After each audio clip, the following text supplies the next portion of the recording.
time. Thank you so much for tuning in. Tonight, I'm deeply, deeply excited to have a dear new friend of mine, Hannah, who happens to be twinning with me, which you'll see in just a moment. But if you're looking to grab one of the coolest hoodies, or sweatshirts on the market right now, we love because he first loved us, 1 John 4:19. As part of Jess's campaign, please check the link in the description below, and you can grab one of those after the show because she has restocked. Anyways, we have a couple announcements before we get going. Tonight afterwards, I was thinking we could play a couple rounds of Among Us, so make sure you join the Discord for that, for lots of fun memes, amazing fellowship at pretty much 24/7. We have a lot going on there. And on the 17th, we have a special movie night where we will be watching Father Stew. It's a pretty fun movie. It has Marky Mark in it, so you know what's not to love. And you can definitely check that out. But that will be February 17th, which is a Saturday at 7 p.m. Anyways, also, other important links down below. As you know, I'm a columnist. I'm a lifestyle columnist for the American Daily Press. And my Apologies 101 article is down in the description below as well. So we have a lot going on tonight. But I'm personally really, really excited to talk to Hannah. So let's get into that. Hey, Hannah, how you doing? Good. How are you, Frida? I'm doing well, thanks. I love how we had a little twinning moment. Absolutely. Between getting, mistaken for you today and matching you this evening, I'm having a good day. There we go. I'm feeling pretty cute. So, the first question I love to ask everybody is, what are your first memories of religion? So, this is a tricky one for me because there are a few, but the first that earliest memory would probably be my family, my dad's family praying over meals when I was a kid. That was my first real experience with it. My parents weren't very religious when I was early on, growing up. However, I did go then to a Lutheran preschool when I was 4 or 5. Yeah, 4. And so that was also kind of that same time period, getting exposed to religion that way. Nice. Are your parents, just out of curiosity, share as much or as little as you feel comfortable, but are your parents more religious today, or no judgment? No, I grew up with Jehovah's Witness inheritors. My father is not, decidedly not. My mom has been we went to church later in my childhood, and she was really active then. She believes in God. There's just some spiritual abuse that occurred in the past that's kind of I had her feel that in my distant from the soul. church. Yeah. Yeah. But yeah, she is, I think, leaning into it a little bit these days, more so, and that's really exciting to see. That is. I will definitely be keeping her in my prayers. Thank you. So we have so much to talk about. I literally was taking copious notes about what I want to talk to you about tonight, and I made subsections and sections and everything. I totally nerded out. But just for kind of a baseline, how would you define your beliefs today? Well, okay. So, I don't fully align with any particular denomination, at this time. That is something I'm still searching, I guess, would be the best way to put that. Totally valid. I've been going to a Baptist church, but I'm not a Baptist, if that makes sense. I believe that Jesus Christ is my savior. He's the only way, to salvation. Only way to the Father is through him. I believe in the Trinity. I believe that anyone who will admit that they are a sinner and that they need Jesus Christ can be saved. That's the core of my belief, is that he can rescue us from any situation that we may find ourselves in. And that's really what happened to me. Yeah. That's wonderful and beautiful. I think that it's probably summed up in the Nicene Creed or the other creed, which name I always forget. If you know in chat, tell me, and feel free to call me out on not knowing that yet. I'm kidding. Be nice. I'm new here. I give my chat a hard time. But it's so nice to see everybody. We have Brendan in the chat. We have Hannah. We have Jess, Kyle, Nancy, Melissa. It's so good to see all of you. Um, so do you want to walk us through some of like the pivotal moments in your religious journey so far? And what's Um, that kind of look like? okay. So bear with me. It's all good. When I was 13 years old, I that's when I accepted Christ as my Savior. I was 13 years old. It was at I think it was called fifth quarter. This is a long time ago. So Yeah. I think it was called fifth quarter. It happened after football games in my hometown. I went with my youth group, and there was a pastor there that just really spoke. Like I heard, like I just felt this calling, Mhm. that it was time. Like I needed to admit that I was a sinner, that I had no hope if not for Jesus Christ. Yeah. So that was a big moment for me. And then as I got older, I still I recognized that I believed in God. Mhm. But I did face a lot of temptations as I got older. My parents split. That was a really hard time for me. Yeah. Growing up. And around that time, I started meeting some people that were not so ideal. And I gave into temptation. I kind of turned Mhm. my back for a while. And that is something that I struggle. Like, I feel like I missed so much time, basically. And that Mhm. that kind of breaks my heart for me. But that being said, another moment for me will kind of need to come up later, I guess, based on other Mhm. questions, because I don't want to dive into that like right this second. Totally But valid. that being said, a few years ago, I just kind of had this breakdown where I realized that I had completely and totally turned my back on my faith, and I didn't recognize myself anymore.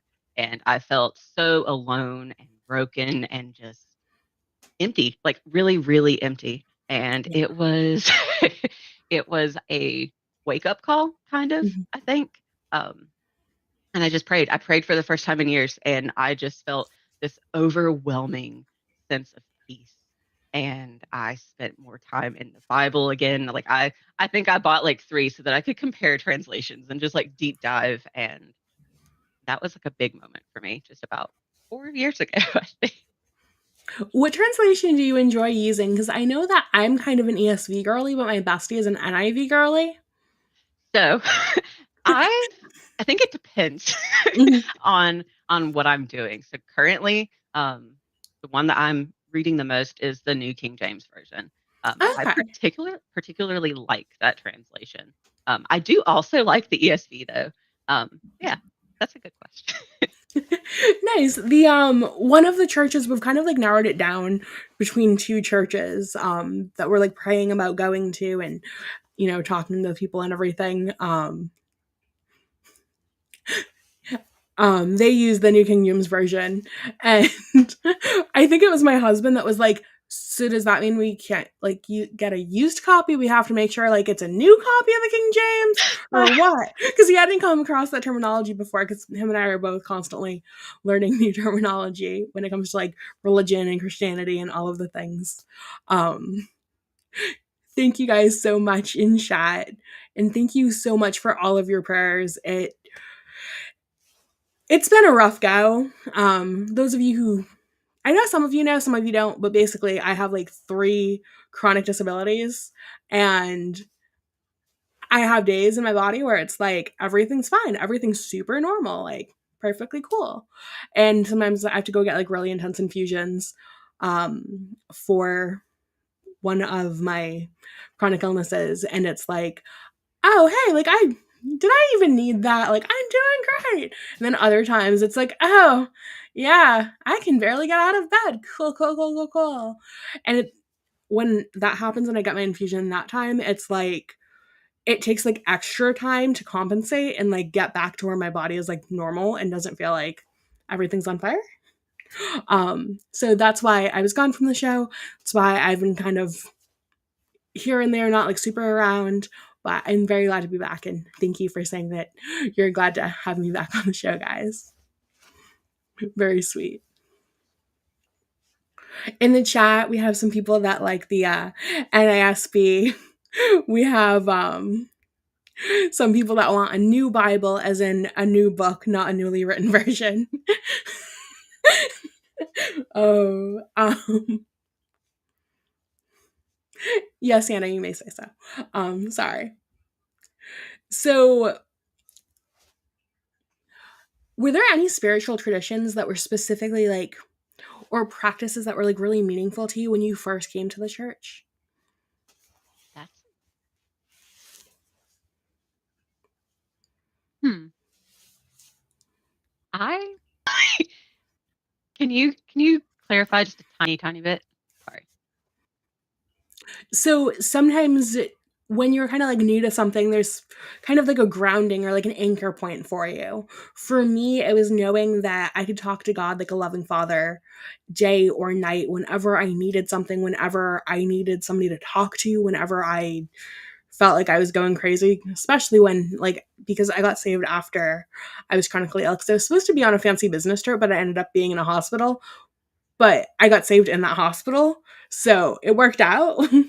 But like, you know, still slightly salty about missing out on that oceanfront business trip, all expenses paid. Not gonna lie. Understand. I do think that the communication, like the praying, like prayer is a very Mhm. big deal. I think that especially like when first getting like accepting Christ as my savior, I think that was a very, very big thing for me. Because so many times, especially growing up, I did feel very, very alone. And so knowing that I wasn't, like hearing that I wasn't, knowing in my heart that I wasn't, reading that I wasn't, like there Yeah. being so um, much evidence that I'm not alone was very, very comforting to me. So definitely that. I think also spending time worshiping, like singing, was just like a very, very important thing to me, especially early on. Mhm. That's awesome. Do you have a favorite praise song? Let me think about that. Okay. We can get back to that one. I know. Asking very, very tough That's questions a tonight. very, very tough question. No holds barred interview, breaking exclusive. um, Thank you, Red Pill NH, for being here tonight. It's nice to see you, new friend. Um,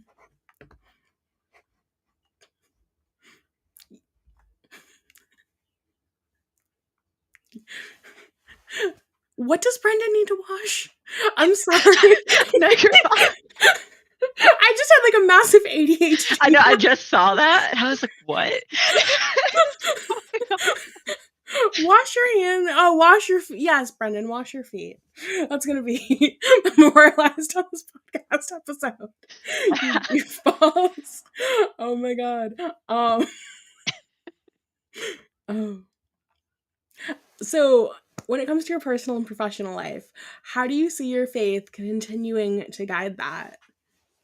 So currently, the job that I am in, job position that I'm in now, um, is very far removed from where I would like to see myself, where I feel called to go. Mhm, I do, however, try to just be a example in my workforce currently, mhm. in the capacity that I can, because I work for a company that is a tiny bit progressive. It's okay. Um, but Yeah, it that could take being you like said, that sometimes. yeah. Um, so that being said, more so focusing like towards future career goals. I really am excited to be able to hopefully work with younger adults as a Christian counselor. That's my goal, um, because I know that young adult me, like younger Mhm. adult me, I suppose. I'm like almost 30. I'm not super out of the I young mean, adult like, category. I'm you're, like holding on. yeah, like, you're still young. Yeah. I think you Um, and I are probably like the same age. yeah. um, I think that I feel very, very called to work with that age range because I think that it's such a fragile like time. There's like, a yeah, lot going on. You're introduced, especially like 18, 19. You're absolutely. leaving home in some cases, going to college. And if you're like 5 hours away from everyone you know, um, a lot of those, the support system that you have, even if you have a great one, isn't right there. And some like Yeah, dark times. Dark times can follow. absolutely. Absolutely, especially when there's been a lot of like being sheltered. Like it can be really rough on both ends. Like if you were really unsheltered, so like you know all the ways of the world and you know that you can get away with stuff, You know, just enough or to get in trouble though. That's like the yes, you know, yes, or like being super duper Little House on the Prairie sheltered, like I was. My husband made me rid of like half my clothes and replace them for me. He's like, "No, you're not Amish, babe." I'm like, "But it's cute. It's just Bohemian." And he's like, "No, you're not Amish." I'm like, "Okay, you're my husband. I obey." not Amish. Okay. Yeah, and so then you're just like in this like brave new world, and yeah, it's Yeah. super tricky. So hopefully, being with the career path of Christian counselor, a big focus of that is, you are going to see people who have like the run of the mill like things you see people diagnosed with, like Mhm. anxiety and depression, of course. But the root is just that at the end of the day, there's a spiritual concern going on. That's not to say Yeah, that there aren't people who aren't severely mentally ill, because that is absolutely not the case. But there are a lot of instances where there's spiritual wounds that need to be addressed. And I think that that is kind of my hope for my faith and my career, is helping people come to terms with the fact that like they're not alone. yeah. Um, I don't have the answers, but there is a very, very clear cut way to find the answers. Go to God. God has the answers. That's where we need to go. Absolutely. I mean, I feel that so much because little me, like she was terrified that God was going to strike her down. Whether it was like lightning, something, she was going to wake up dead. Like because every little thing she did, she was basically told, "Oh, God's going to get you for that." And so, with that being every single thing, of course I had anxiety. Are you kidding? Right. Exactly. Like you're told the most powerful person, like the most powerful like entity in the universe is gonna like strike you down. You're Oh, like, well, might as well beat him to the punch. I love what Nana C just said in chat, that God has all the answers because God already knows all the questions. Absolutely. Amen. I love that. She's always coming through with the wisdom. She'll like make a chat, and I'll think about it for like the next week. It'll apply to something I run into on Saturday. I'm like, I need more. I need more Nancy wisdom. um. Oh, Sater, it's good to see you. Um. So let's get into that. Let's get into the therapy discourse. Okay. All right. I've been waiting. What did that look like for you? Because I know you had quite the journey. Do you want to? Okay. So I think that there's a lot of being said currently about how Mhm.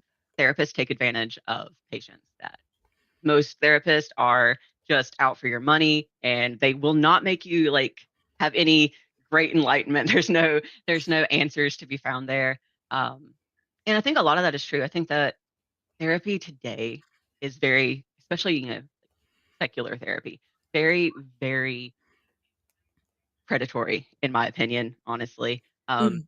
For sure. So much of the time, they're just stringing you along for, so sorry. It's all good. 1 second. It's all good. My phone just decided to talk, and I'm very embarrassed.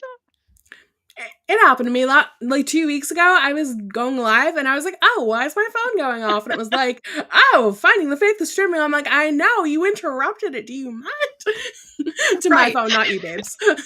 There we go. Oh. But that's taken care of now. I would say that stringing you along and Mhm. basically just how long can they get money from you, your insurance company. There's Yeah. not a lot of, we need to work towards this not being a long-term relationship, because your relationship with your therapist should not be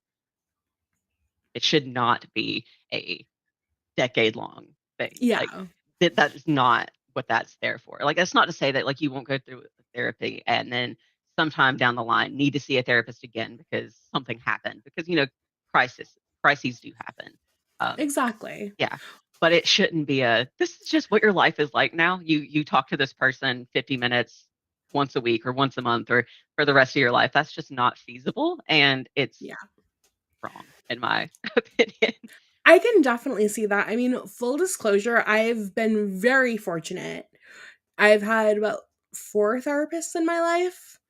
I started therapy when my mom died, when I was about 7 years old, and then it was like court mandated and stuff because it was a whole thing.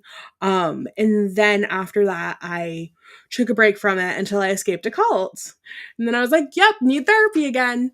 But Fair.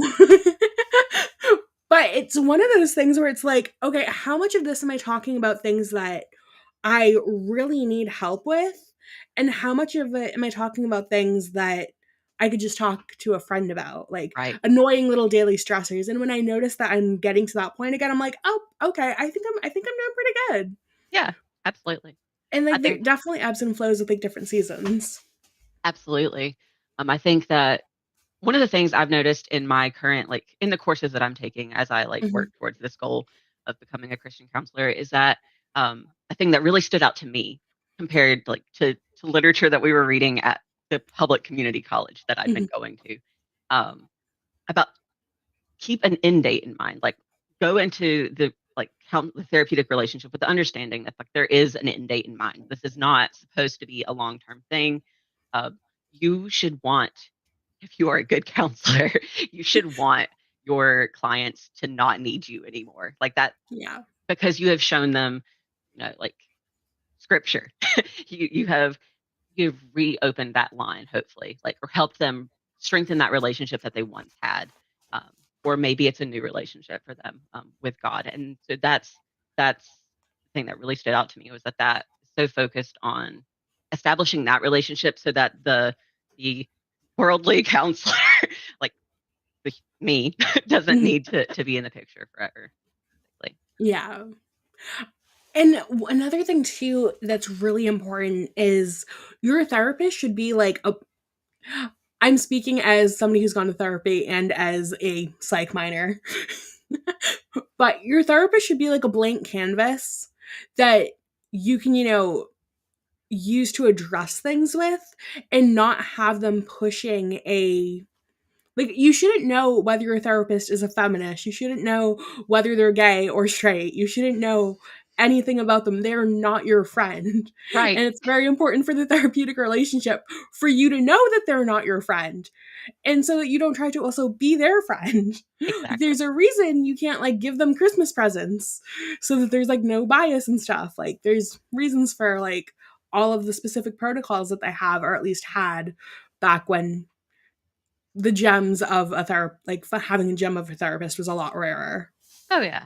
I think that a big thing is that you find that these counselors who have an agenda and they are very much so actively pushing that agenda on Mm, each individual that walks through the doors. And when you have a number of people who are incredibly vulnerable walking through your doors, personally, yeah. like myself, back in the day, I was in a very vulnerable state. I had a therapist that essentially just told me that, the reason that you feel uncomfortable in your body, the reason that you're feeling so uncomfortable with yourself is because you're actually a man and you have just been living a lie and everyone is like forcing you to live a lie. And I was like, well, what about these things like this traumatic event that I have experienced? It's like, no, that is because like that was probably exacerbated this, but that's not what's going on here. Here's a bunch of pamphlets. And then it turns out much that this person is also, a transgender person who definitely didn't have my best interest at heart. And I think that unfortunately, that is a really common occurrence these days. Yeah. It definitely is. How did that make you feel when you were going through all of that? Because I know that, like, I've encouraged, some of my friends to go to therapy when I've seen that they're at such a level that, like, it would take more than friendship and, like, my love and care and listening to them to help them. Like, they needed somebody that was, like, not just a little psych minor. Not that you should practice therapy on your friends. You should not do that. Right. No. This is not legal or medical advice. Disclaimer, do not. There's a difference between nurturing somebody and having a therapeutic relationship with them. Absolutely. Don't try to mix it up. You'll fuck yourself. Like, fair warning. Oh yeah, I think that in the middle of it back then, I went to therapy because I was in a very bad place. I was severely depressed. I wasn't getting out of bed for weeks at it, except for to go to the restroom and Yeah. maybe eat or drink something. I was just like not in a good place. But that being said, um, I went to therapy because I basically was told that I didn't really have a choice, that like I really needed to do something because what I was doing was not conducive with like survival, clearly. Yeah. So I went in a very vulnerable position to go talk to someone who I thought was going to help me. And I was having some very, very serious feelings of just like not feeling connected with, like very like dissociated basically Yeah. from like myself. Like but Yeah. I feel like when that was said to me, I was like, okay, well, this person has a whole bunch of degrees. Like they're all over their wall. And this person knows what they're talking about. Like I wasn't in a good headspace. Like I wasn't making good decisions. I So hearing that kind of thing planted a seed that would go on to take a very big toll on me, honestly. Within a couple months, like very, very shortly after seeing that therapist, they were writing a letter of recommendation for me to begin hormone replacement therapy. Um, and I had met them like months, maybe. That's actually a long time now, actually, sadly. That's considered like Yeah. gatekeeping by today's standards. Yeah. But this was It's insane. 2013, and while it was still happening, it was not as talked about, I think. Yeah. Yeah, because like I don't remember a lot of the trans discussion happening in 2013. I And if it was always one of those, oh, that, like, I mean, even today, they will literally tell you, oh, it's not, we're not, like, all of the things that you said in that tweet, which if you follow me on Twitter, you saw me retweet. By the way, your Twitter is linked below in the description. So anybody who wants to go follow you, highly recommend. She's amazing. We adore her. Oh, thank you. Our Hannah stands. But I also, if you follow me on Instagram at cheesebasebabed, I did a little slideshow of that thread for you guys so that you could kind of have a little background info. But yeah, like even today they're saying things that you said in that tweet about how, oh no, it's like it's very rare. We don't do this. Like they have to like go through all of these like measures and say like all of these things in order for us to like go this way with the policy. And it's like, and from your experience, even back then, like it was not that way at all. It wasn't. He was like, "I'm so sorry." Or she was she's like, "I'm so sorry. I have to do this gatekeeping stuff, and then I have to write this letter, and it's just so difficult." And I was kind of in this like spiral of like, what is going on? Because Yeah. like, obviously, like I made the decision. I was of age. So I'm not saying that like I wasn't aware of what was going on, but I wasn't aware of the ramifications of things. Yeah. I didn't have things explained um, by that therapist or the endocrinologist or any of those people. I do think that you do see a lot of people saying, "Oh, well, there's so many steps you have to take. You have to have like all this guidance." That letter that took like I think a month or two, something Yeah. like that, a very short period of months. Back then, now you could have at the end of a telehealth appointment, and that is Yeah. terrifying. That And is, we need counselors with integrity. We need counselors who are based in truth. We need counselors who have a relationship with God and who want you to have a relationship with your Creator. And I feel that especially now, like right now, if you feel in your heart that that is something that God is speaking to you and telling you that this is something that you should pursue, that you should definitely look into programs. They are out there and you are needed. Absolutely. yeah. It's also one of those things too, and I would love to get your opinion on this because this isn't actually fully agreed upon in my household. It's kind of a spicy take, but I kind of have this thought process of, because I was like, okay, well, what if we like cap it at 18? Like, you can only do that if you're 18 or older. And then for me, it's like, where does individual liberty begin? And where does the fact that you cannot legally give consent to something if you're not of sound mind. And if you cannot legally give consent to something if you're not of sound mind, like if you were of sound mind, you wouldn't be consenting to Right. this. That's the double-edged sword because, back then when I was 18, 19 years old, I would have told you that I was completely competent, that I was 100% able to make decisions that were sound, that I knew that I understood informed consent, that like everything was fine, that like I was an adult, this is my body, my choice. um, Glass. right. I would have told you all those things. I heard my therapist, even in 2013, say you can explain to your mother that she can have a dead daughter or a living son, and Oh my which one god. would she pick? And that's 2013. Yeah. um, so I think that, in my opinion, there is no one who can consent to those procedures, not the hormone replacement therapy, not to blockers, not to surgeries, because you're not. If you are seeking that kind of treatment, you are not of sound mind. You're just not capable of Exactly. consenting in any meaningful way. I certainly was not. And that, I mean, it even goes to show, because like if you look at it from a purely aesthetic standpoint, if we take some of the kind of ideology out of this and just go, okay, but I want to present to the world as a man. I don't think I'm a man, but I want to present to the man as a man. I want to like, look like a guy kind of thing and have cat hair and have Story of my life. Okay.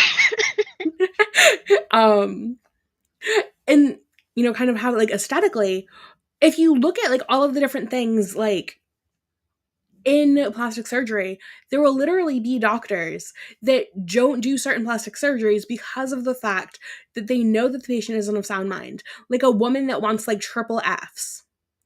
Or I don't know how big that scale goes because I'm kind of like mid, but I apologize, my brothers in Christ. But like, I have a bunch of guy friends that watch this show. But like they won't have like massive watermelon sized ones, like county fair watermelon sized ones, because it's not healthy, it's not safe, and no one can be actually of sound mind if they're consenting to that. And how much more so when it comes to like tearing apart your genitalia in one way or another. Absolutely. I think another thing, I saw someone mentioning that, like, that a lot of ways parents are to blame. And I do think that that is true in some situations. I want to pause. Yeah, I want to say totally, go that for I it. do think that there are parents who are 100% on board with this and that they are condoning it and that they're encouraging it and possibly even the ones planting the seed in their children's heads. I do think that is happening.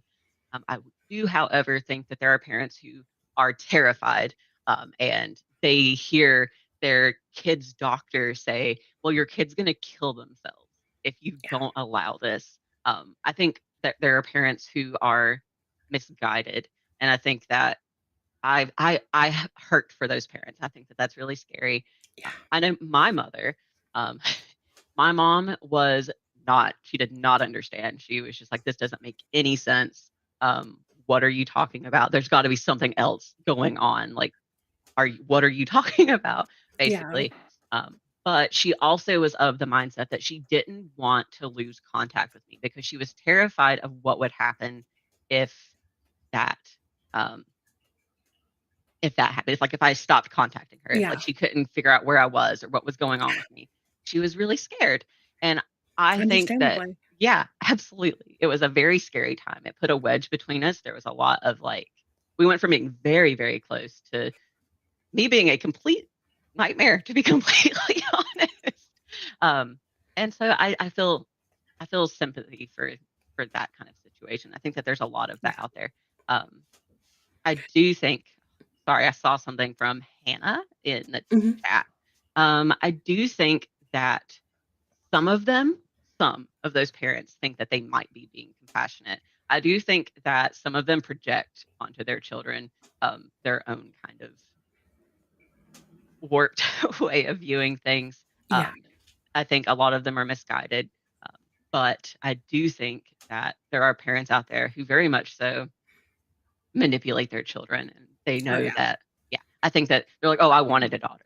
Or I think that does happen. I think that there's a little bit of a mix of things going on with the parents of kids who are being subjected to gender affirming care. Um, Absolutely. yeah, I recently wrote an article for the American Daily Press about therapy in general and how they have a lot of predatory practices. That's not to take away from all of the good Christian counselors. That's not to take away from each of the four amazing therapists I've had in like my life, just, journey so far. But it just like there really are. There's a lot of really harmful practices out there. And I think that sometimes it's the parents that genuinely are the ones that need the therapy, not the kids. The kids' behaviors and not even mental disorders, just literally the kids' behaviors and what's going on in their brains are a side effect of their parent either having, some other diagnosis. Like we kind of see, and like the really insane thing to me is I wonder, like I would never want this to happen, but with Gypsy Rose like re-entering the spotlight and everything, are you familiar with her yeah, story? Yeah. Trans yeah, is just literally like another version of it used to be in the I think in like the DSM-3 it was Munchausen by proxy. I don't remember what the current name is. But basically when you're like, "Oh no, they're sick." It's like, "No, my kid's not sick. You're literally making them sick." So, with with all of that, I wonder how long it's going to take for that to literally happen where somebody's like a lifelong patient because of their parent when it comes to all of the trans ideology. I have this really bad feeling that we will see it in our lifetime. I do. Yeah. I think that it's coming. I think it is devastating. I think that if you look at people like Jazz Jennings, um, you see pain in their eyes, like they're not happy.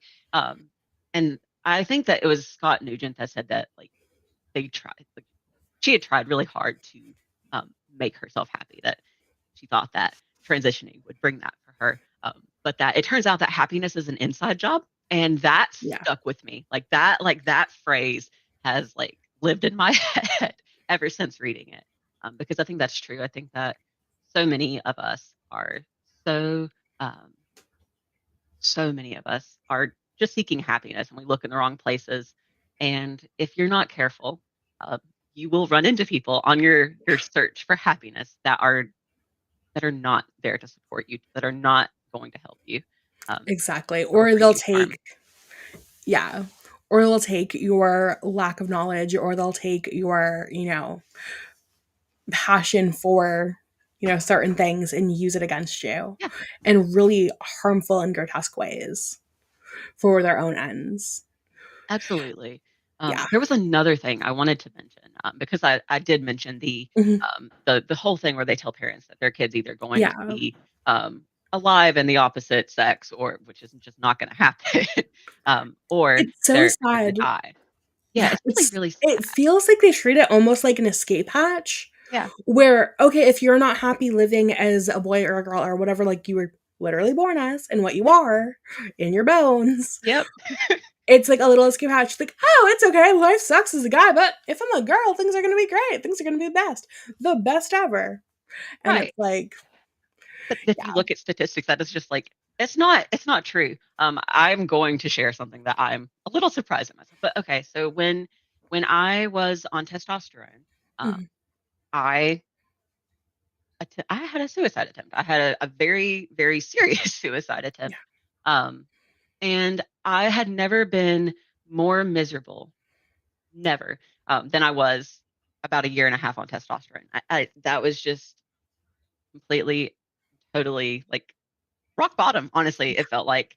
Um, I went to the hospital and I remember being just like, well, I need to make sure that I'm going to still get my testosterone. Like, you guys are going to make sure I get it right. And there was a nurse who prioritized that. Like, that was like, yeah, we're going to make sure that you do because, like, we need to make sure that I'm like, okay, we're not going to question the fact that that I yeah, have just attempted to take my own life and I am on hormone replacement therapy. Like, why do I get to make decisions about that kind of thing in a psychiatric facility? Please explain to me how yeah. how I'm That's capable of not okay. right.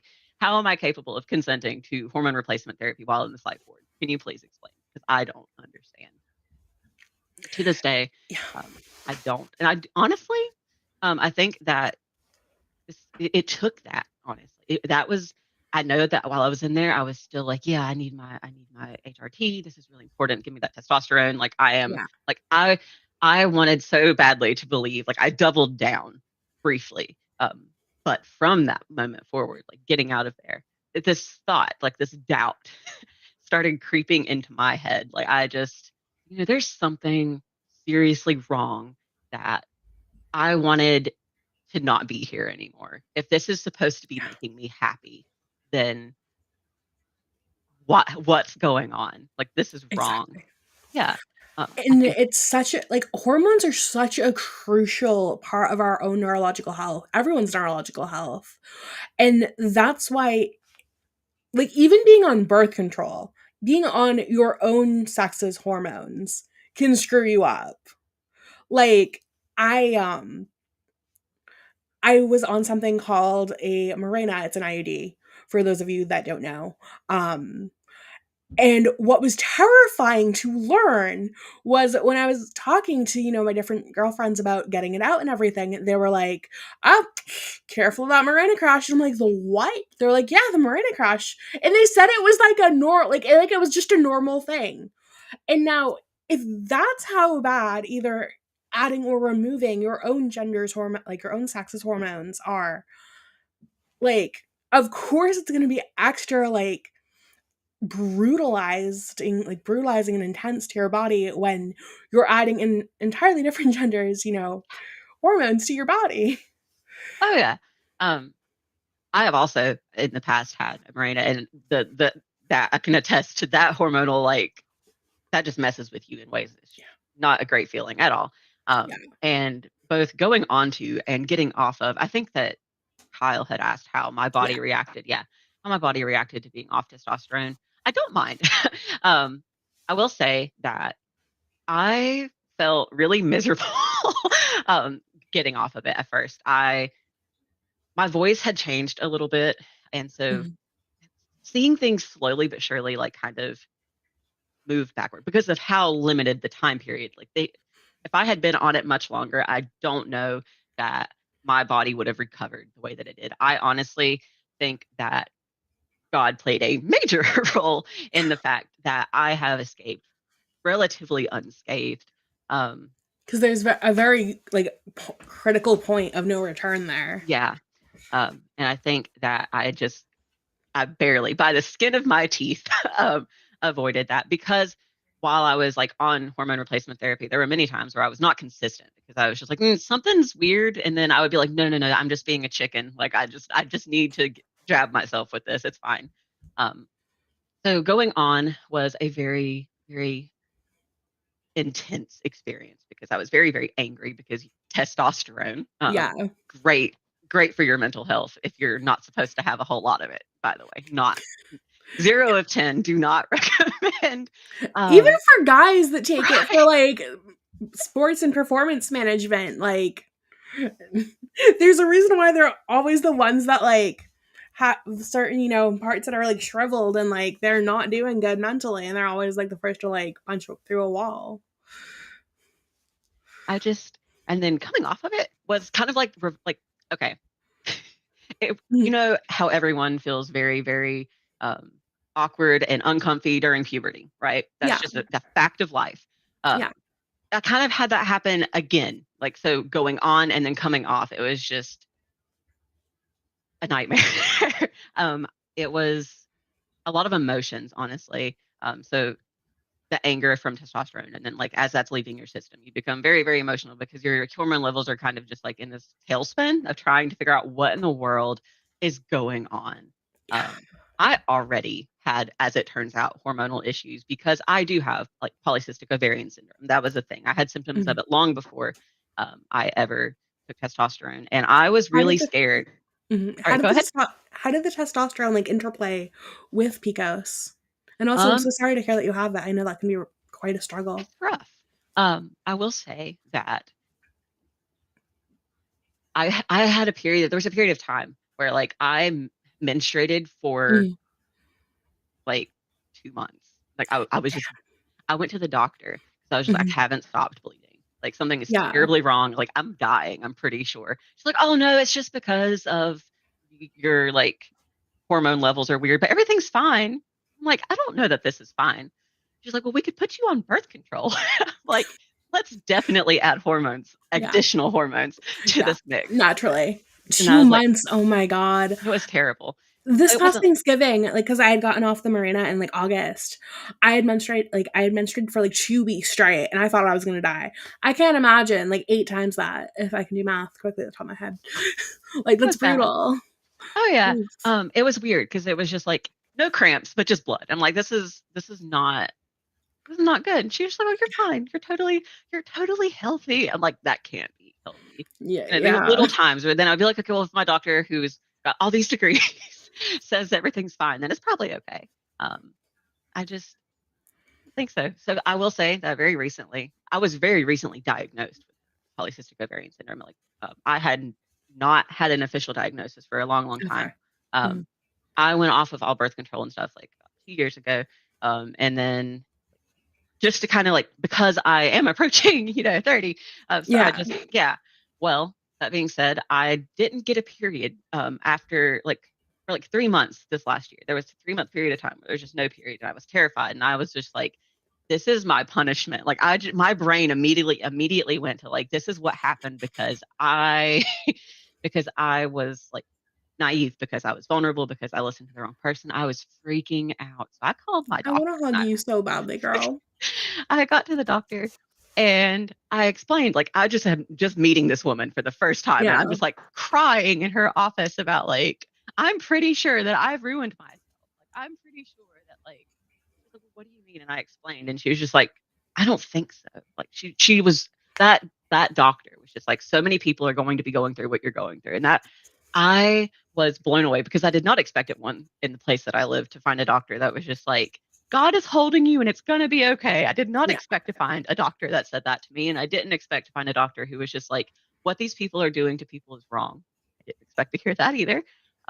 And she went like diligently, and that's when I got my diagnosis. Was shortly thereafter she arranged an ultrasound. She's like, you have polycystic ovarian syndrome. I'm pretty confident that we can work with this. Like, it's gonna be okay. She's like, you might have difficulty, but we'll work through it. And that was a big deal for me because I immediately panicked. I immediately thought, Yeah. I took testosterone for almost 2 years. Like, what's wrong with me? Like, why? I thought that was it.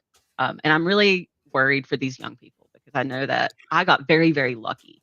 I did not go through with surgery. I did like very brief, considering like some of these kids are taking puberty blockers and then going on estrogen when they're like and Yeah. testosterone when they're really, really young. I got lucky. And so I feel that part of my like need to pursue this career as a Christian counselor is because I want to make sure that when I hear someone say that, hey, I don't feel connected with my own body, we talk about the other stuff that could be going on that Yeah. is definitely more than likely what is going on there. So that other people don't feel that panic that I felt. Be a lot of the things a lot of the best things that I've done in my life stemmed out of being the person I needed when I was younger. So, I feel a lot in my soul. Absolutely.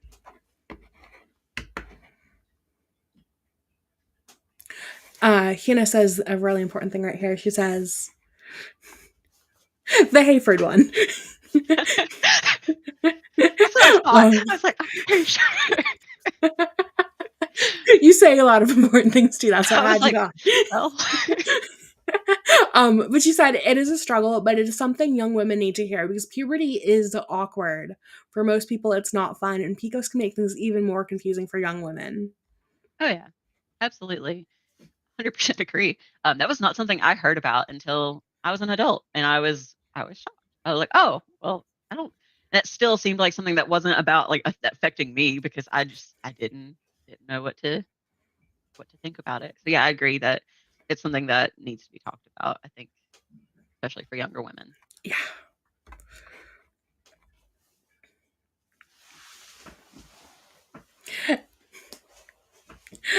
Our dear, dear internet Nana says, I found journaling to be much more helpful than changing my gender.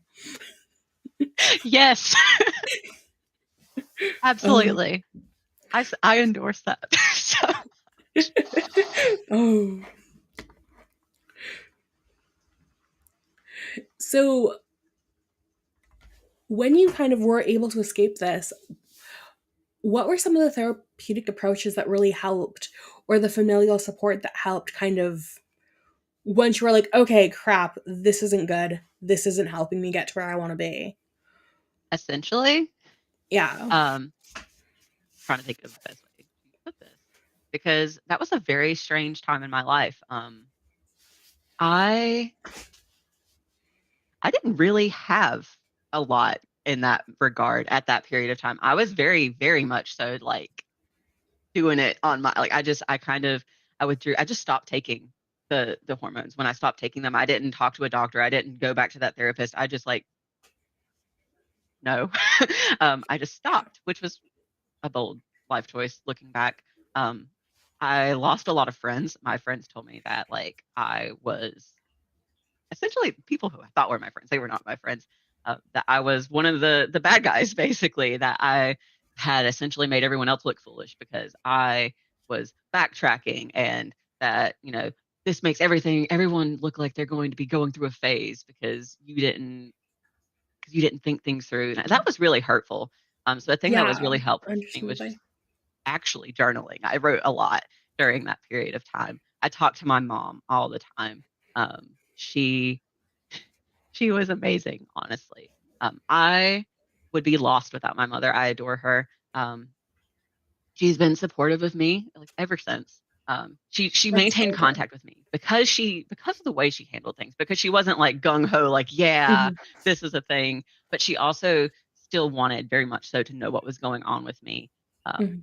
That made a very big difference in my opinion.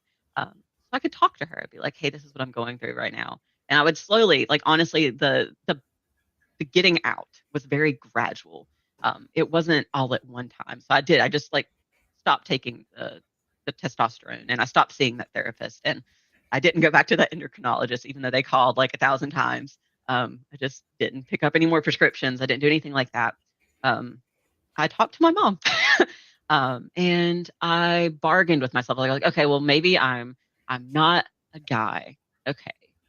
Maybe I'm just nothing. Maybe there is like this weird in between, and that's why I don't feel quite right. So there was this like Like weird, non-binary, or just yeah, like like not a not living out the stereotypical like expressions of femininity. so it started As with that whole I live in a blue state, non-binary so thing, right? I know something like It that. started with the thought of like, well, maybe there's something to this non-binary thing, and then I was like, no, that doesn't make sense. And then it really kind of occurred to me that like maybe I'm just a woman that feels a little awkward sometimes.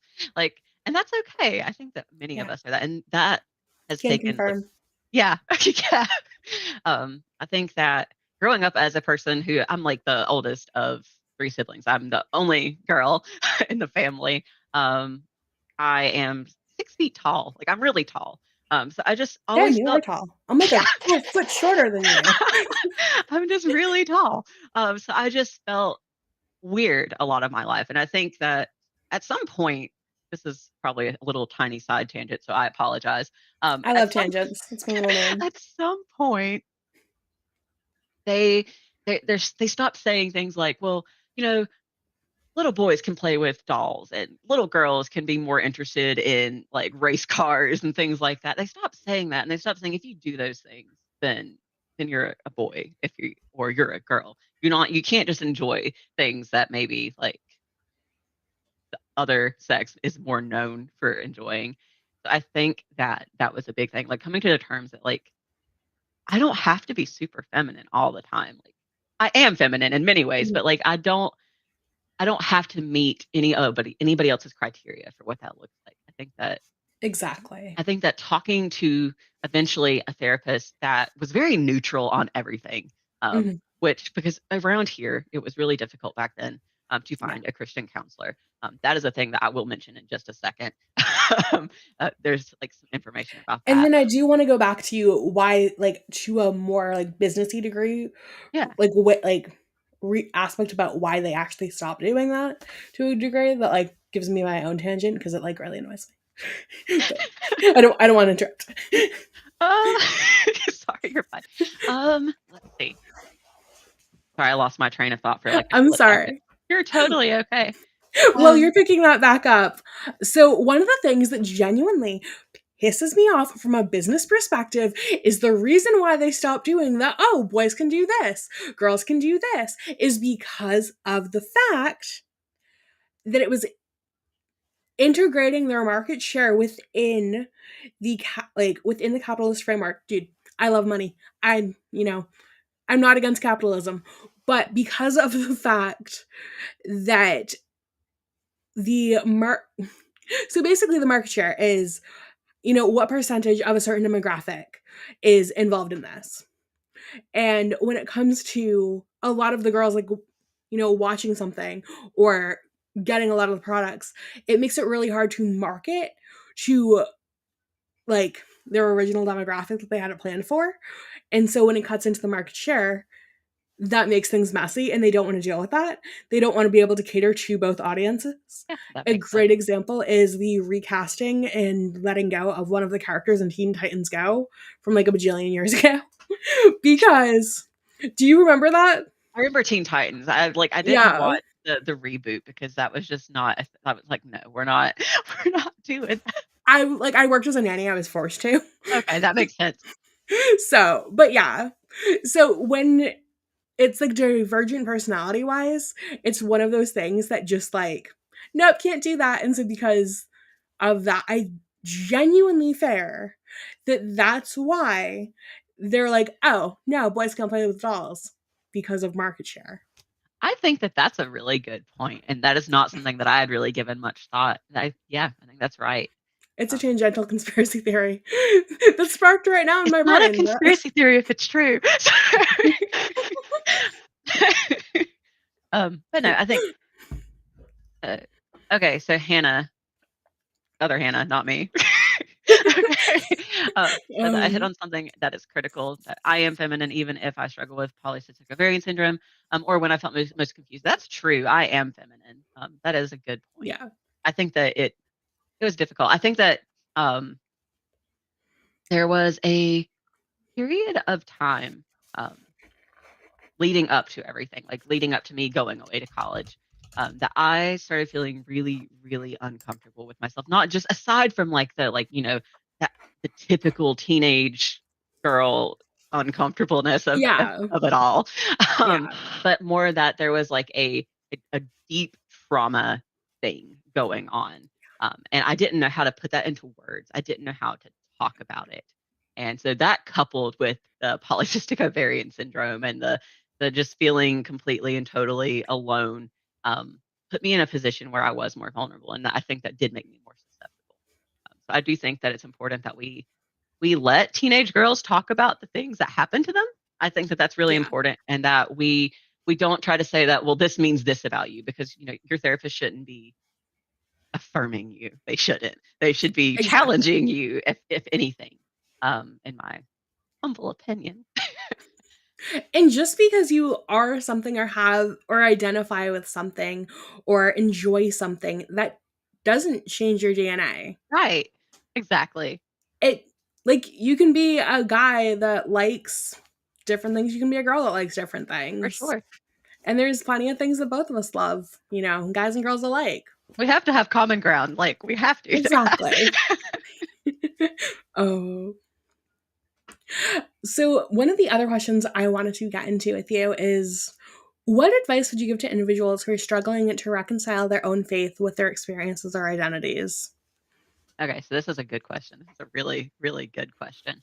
Um, there are many times where I personally will will feel that I am not worthy, because I will think back to that time period and things that I've done and said, and just that I how could God love me, basically based on the past. Um, and I think that an important thing to remember, the biggest piece of this that I have is that when Jesus died on that cross, like that was the ultimate that pays the price of all of the things that you did. If you were sincere and repentant and you have accepted Christ as your savior, then you don't have to beat yourself up about those things. Do better, go forward, going forward. Use those experiences to help other people. Maybe you can help them not go down that path. Maybe you can help them heal. um, and I think that's the thing that's helped me is that when I feel that way, I remember that if I sit there and believe that I am not redeemable because of the past, then that is me attempting to cheapen the sacrifice that was made, the price that was paid for me, the free gift of salvation. And Yeah, I think that that's important to remember is that it is not about your past. It's exactly. And that just goes even further into doing what the devil wants you to do. Because, not only does he want you to cut up your beautiful body that was made in the very image of God when God knew you when you were knitted together in your mother's womb, but he also wants you to beat yourself up about it and feel like absolute dog poop because he hates you. He hates all of us. yeah, Why would you listen to a hater? exactly. Exactly. I think one thing that has helped me is I remember, and the thing that I would encourage you everyone to remember really is that we are to forgive others that as Christ has forgiven us. Like that is what we are called to do. And that includes you. Like you're involved in that. Like you need to forgive yourself too. Um Yeah. yeah. One of the I think it's in the book of John. When there was this woman and she was about to get stoned, not in like the cannabis way, like in the rock way, and I'm clarifying. Not everybody knows that. I know. It just got me. That's all. So in the rock way, and they were like, "So should we stone her?" And Jesus was like, "No, get up, go sin no more." And I think that's something that we have to remind ourselves of because we can get so easily caught up in bad spirals and trying to, like, in breaking something and then trying to do all of the things that won't fix it to fix it and breaking all the other things. Yep. Like, guilty, been there, done that, don't want to go back. And just remembering that he forgives us, which means if he forgives us, somebody so much more like holier than we could ever hope to be, but can be because of the fact that he, is there for us in that way. Like, we can forgive ourselves. Absolutely. That was very well said. So thank you. Thank you. But was it well said in the cannabis way or the rock way? In the rock way. Gosh. Oh. That's gonna live in my brain for the next week, just so you know, Frida. Yay, I don't have to pay rent. I'm living in Hannah's head.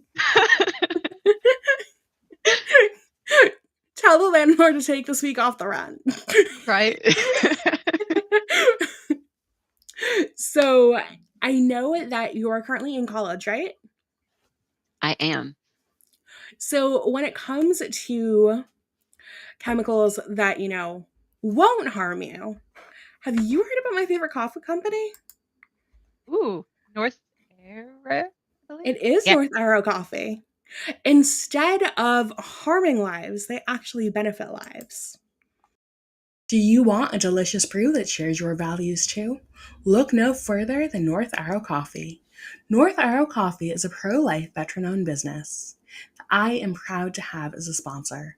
Not only do they have a delicious, superior product, they also pledge to donate at least 15% of their sales to organizations that support and advocate for the preborn, help families facing crisis pregnancies, and offer healing to those who have been affected by abortion in a gospel centered way. Order North Arrow Coffee today. You can do so by going to northarrowcoffee.co. And when you use code FRIDA, FREDA, you'll save 10% off your first order. So, I'm sure that with college, and are you like me? Do you enjoy a lot of coffee when you're doing your schoolwork? So much. And how is college going? It's going pretty well. I am almost done with my bachelor's degree, and then I still have like 3 more years in order Yeah. for licensure and all that stuff. Um, but it's going. It's a bit stressful because I work full time and I'm a full-time college student, so that gets a little hectic. Oh, Um, yeah. but I will say that this experience, I had gone to a community college um, when I decided that I was going back to college. I was going to try college again, as I think in 2019, 20. I decided I was going to go get an You can take associate's a couple degree. tries. I mean, Yeah. honestly, like I ended up having to drop out of a community college because I was going to school full time there. And they told me that I could do all my classes remotely, but just have a full time schedule. But then they wanted me to like take days out of work to drive to the opposite end of the state and pay like exorbitant amounts in tolls when I wasn't getting paid that day. And I was like, no, you want more money from me? That's no. Naturally. And so I had to reevaluate, and then I went back, and that's why I'm a psych minor, not a psych major. Oh yeah. Uh, I think it's good to go back later, honestly. If I had it to do over again, I would not have ventured off to college at 18. That was a monumentally like bad life decision. Um, Yeah. but this second go around, I went to a public community college. I noticed that like I was pursuing an associate's degree in human services with a concentration in substance abuse counseling, and um, I just something about the program, like the 2 year degree program, there was just I think that I've seen you post about like questions and things that you get marked wrong for, um, Yes. Oh my that God. are There was one today crazy. that made me, I like went on a rant in one of our recent guest DMs about it because like it was poli sci and tell me how both of these answers are correct, right? Okay. I'm sorry. I'm trying not to get heated. I'm on a little bit of a spicy kick, but like, if you're saying that all of the news media is liberal and then all of the news media is conservative, it can only be one. They're not the same thing. They're opposites of each other. That's why one's called the far left and one's called the far right. Even though I don't think I'm like far right, but like they're opposites. And it was like, well, anecdotally through the evidence and everything, that's why it's called this. And there's also other studies that show, according to a blah blah blah research center. And I'm like, oh, really? And it was so stupid. I was just like, no, I'm done. Yeah. But like, at least to my professors, like, at least to something good about him. Although I accidentally found him on Twitter later, and then I felt like a creep. And it was just like all like Pete Buttigieg retweets. um Bless his heart. But basically, he did go like, this is the far left. So at least there was that much. Yeah. He has been like really great when it comes to being like considerate of the different perspectives, because I basically did my entire coursework on why abortion is a human rights issue, and he was like really chill about it, and I got 100 on everything. So I was like, okay. See, at least there's that because I've had the opposite experience in like when I went to the community college. I haven't had that experience now since I'm now going to a Christian university. That is not a thing that has happened to me since. Previously, Praise like Jesus. I didn't take race baiting and I was given a 50 for not participating, even though I did follow the rubric, and I was just like, okay. Yeah. I'm like, I'm sorry that I wasn't gonna talk badly about myself for a grade. I don't know. Really weird.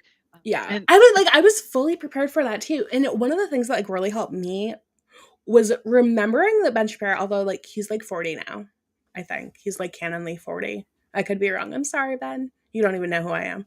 Um, but like,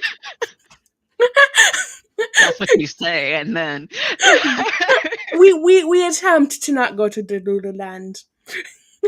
But he was always like, "Oh, if you know what they're looking for, just write the right thing for to get the good grade. Don't, do it." But like, I also wonder how polarized things were back when he was in college. Right. Because this assignment that I was referring to Mhm. happened like in 2020, and I was like, Oh, good no, lord. sir. No, sir. I'll eat the Oh, 50, whatever. yeah. Like, not today. Yeah. This sounds like a great way to not be at college anymore. No. Okay. I didn't, I wasn't, that's okay. Like it worked out all right. I kept my grades up enough that like I could have a bad assignment. It was okay. Um, but this experience at this current university has been so much different. Like I get like scripture sent to me every morning by professors, and that is like the nicest thing. Like people That's encourage me, amazing. I love like that. so wonderful. A big part of all of our assignments, no matter what the topic is putting things into a biblical perspective, which has really challenged me to think about things. It's also been that like just even the counseling education part of it, like so more specific things on like techniques and things like that. An emphasis on making sure that the technique that you're using is empirically sound while still um, leaning heavily on scripture as your frame for everything because it is truth. And so I think that's really nice. And this That degree would is not really have been nice. possible elsewhere. So I'm really glad. That's amazing.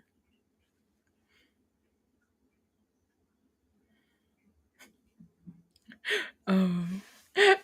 There are people in the chat saying that they've had, the previous issue, and they're also um kind of jelly that, you have that like wonderful like love and support and like the scriptures and everything.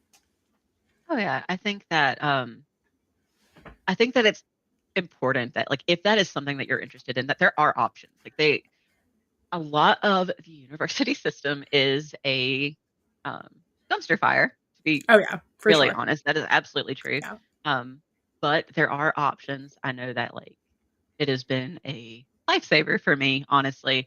I was really, really worried about it. Honestly, I was like, I don't know. Like, I've gone to university before, and it was really, really questionable. And like, and yeah, this place says that they're this, but are they really? Or is that just like a way to get my money? And that has not seemed to be the case, which is really, really nice.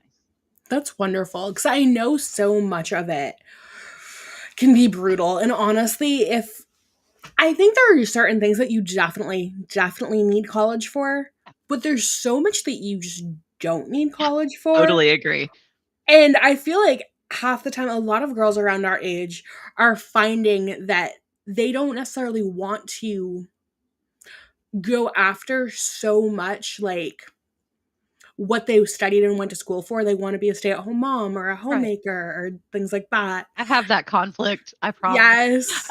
And they end up like working outside the home because of the fact that they have to pay for the degree that they got. Oh yeah. And yeah, I not to think let you that know what's been, going on in the little "this is fine" dog burning picture. oh yeah, no. It's a thing that I spend a lot of time praying about because I do think it's very important that I be home with like any potential Yeah. future children. Um, and now there are options, like there are more options where I could Yeah. use that degree and work from home and so still be here, Exactly. have a very, very like flexible schedule. And then also there's the whole like there's a few like church schools Mhm. in my area, and that's another option of like working with young people that way and still having a career that is understanding of the fact that I have children and I have to be Yeah. home. I can't live for the job because my role is more important than the job itself, if Yeah. that makes sense. um, And for the record, to both you and anybody watching this, if you, are a career woman who's healthily prioritizing both, like, I was raised by a single mom. She was an yes, absolute badass. Like, number one hero. And different things work for different people. yes, 100%. You and God and your husband are the ones that know what works best for your life and your children. And this is not a judgment call. This is Oh, yeah. solely like where I'm currently at in my life and what, that looks like for me. Oh, yeah. Absolutely. I'm really glad that you said that too. I think that is important. I think that um, a pet peeve of mine is like so much we hear about how feminism, like women need to be out like working and they need to be like breadwinners and they're awesome. And that's totally like I totally agree that women are awesome. Like we are capable of Women are awesome things. awesome. Yeah. Like um But that being it's said, we don't mhm, all have to do the same thing in order to be exactly. awesome. um Exactly. you can work out of the home if that is what you and your husband and God like if that is like a thing that feels right and then absolutely um do that. But you also shouldn't belittle women that want to stay home and who want more of a traditional thing going on. I think that that is one of the like feminism has really really divided women because I know It's the that worst thing that's happened to the West. yes, I totally agree. Um yeah, absolutely. I have lost friends because I'm like, well, like I think that it's okay if people want to stay home. Like, I think Yeah. that's a really crazy thing to lose friends over, but because that's like also one of Yeah. my tamest like takes on things. So, I don't Mhm. know. Like, I think it's okay to want to stay home or to want to work. I think that either Yeah. is fine. Well, And apparently, like even if you do different things in different seasons, right. like sometimes like when your kids are older and you're homeschooling them, but it can be like very like hands off to a certain degree and you can go and do your thing like remotely or whatever because like we have such an advantage now in that regard depending on what state you live in. If you're not on one of those states that's like, oh no, you can't work remotely, we don't hire remote in that state. Sorry, I'm bitter. Oh, I'm you're a fine. I bitter New work from Englander. home and I would be devastated if they suddenly took that away from me. I'd be like, well, I'm going to learn a trade. I don't know. Like something I cannot leave the house and do. I don't Yeah, I literally, okay, side note on that side note, oh but boy. like I lost my last position because of the fact that I was laid off because of the fact that even though I worked 90% remote and had already had COVID, I wouldn't take the job. And now I think we're officially kicked off YouTube. But Goodbye, yeah, YouTube. that's why you need to join us over on Rumble. When Oh, I first got hired with this place, I was really scared that they were going to make me because it was right around then. I was for sure that I was going to get laid off because I was not going to do it. I was convinced that was going to happen. And then I asked about it because I was, what, we're just going to like rip the band-aid off. We're going yep, to like see, yep. we're going to just let them know that. And they were like, oh, we're in Florida. Don't worry. And I was like, ah, and it was fine. Everything was okay. Um, but no, that would infuriate me. Working from home, Yeah, like, dang. Yeah. yeah. And then they got mad at me because I didn't come into work because I was literally hospitalized. And they were like, why didn't you tell us you were disabled before? And I was like, because I'm not normally hospitalized for a week against my will. I'm sorry that medical emergencies happen. I don't know what to tell you other Yeah, than that I am a human being. Okay. yeah. It was heavily estúpido. But yeah, anyways, so I think different things can work in different seasons of your life. I agree. And what my dear cousin in Ireland loves to say, because like she's like she's a business girly. She also is a mom of two adorable, sweet, precious little ones that they have really pinchable cheeks. I don't know, something about our Irish genes just gives us very like pinchable. Um, but she always says you can have it all, just not all at once. Yeah, I think that's very true. My mother worked a majority of of the time that she had children at home. I was homeschooled for 2 years, and she worked as like so. It can happen. It will work out. I think that Exactly. if you if you set your mind to it, and it's what God has in store for you, then it will work out. In my opinion. Amen. Yeah. Now, one of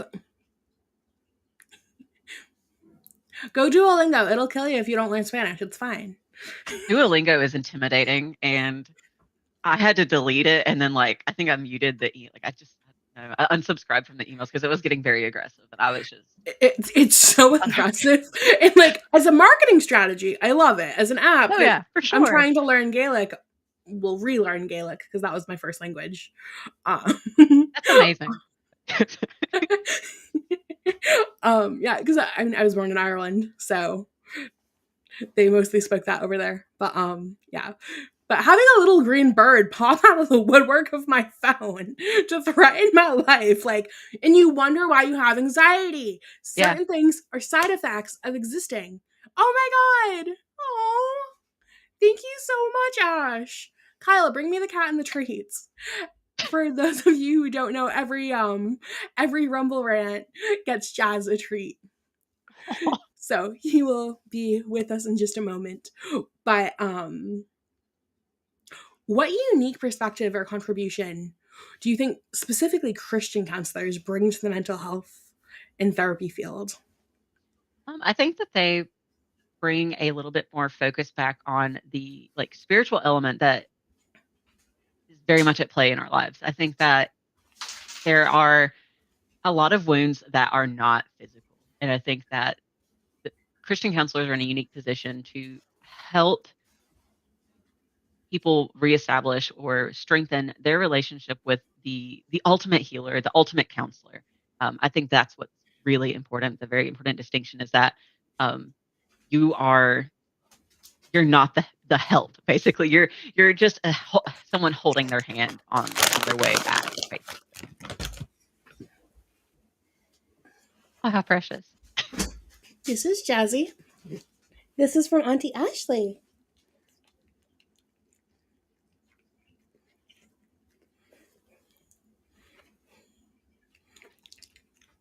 And then another question I had is, do you like cats?